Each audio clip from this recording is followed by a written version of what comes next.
Now the cast of characters is assembled once again. Now the costumes and settings have been taken from memory storage and refurbished anew. Now the orchestra strikes the first resounding chord of the overture. The curtain is about to go up.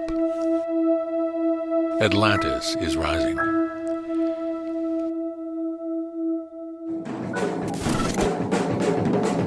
In 2012, young couple Ihsahn and Elisa York masterminded and executed a daring plan to produce the stylish film noir script that Ihsahn and his brother Rakim wrote called The Murder Roulette.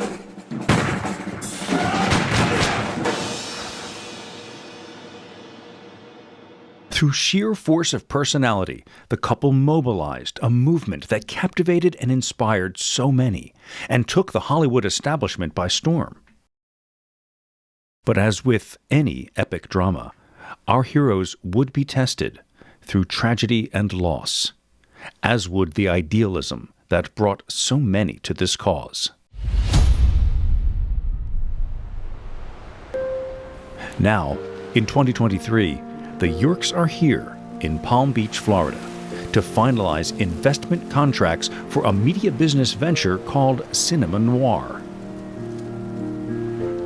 In their family retreat, away from the day-to-day responsibilities of life in their home of North Carolina, Ihsahn and Elisa York embrace the temporary calm and solitude. Their eldest son is now out on his own, but there are still 6 children living under their roof.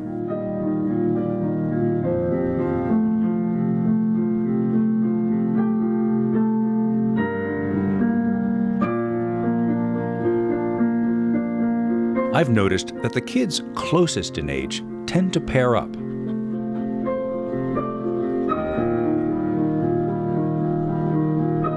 It's heartwarming to see these smaller alliances interacting somewhat independently within the larger family structure.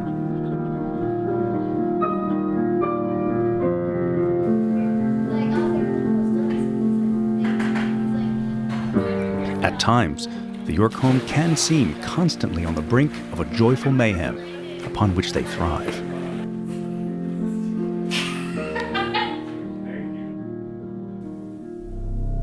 But there is an unrest in the York household.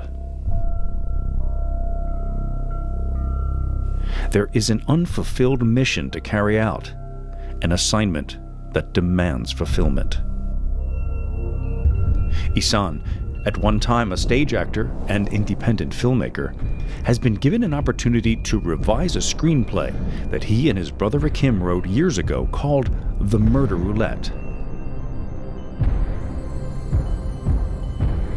I'm documentary filmmaker Mike Pulcinella. I created the original documentary about the journey to making this film, a story that touched and excited people in and out of the movie industry with its promise and potential, telling a story of loss, hope, and rebirth through the lens of their very personal and often extraordinary lives.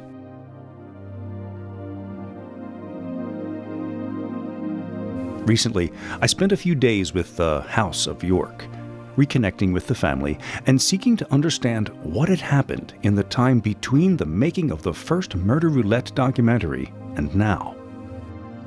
I found myself wondering, what is the relevance of the Murder Roulette project today? Why revisit this project now?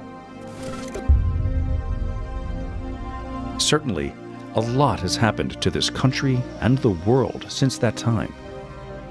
The need for new leadership and course correction is becoming more and more apparent and sharply pronounced than we could ever have anticipated back then.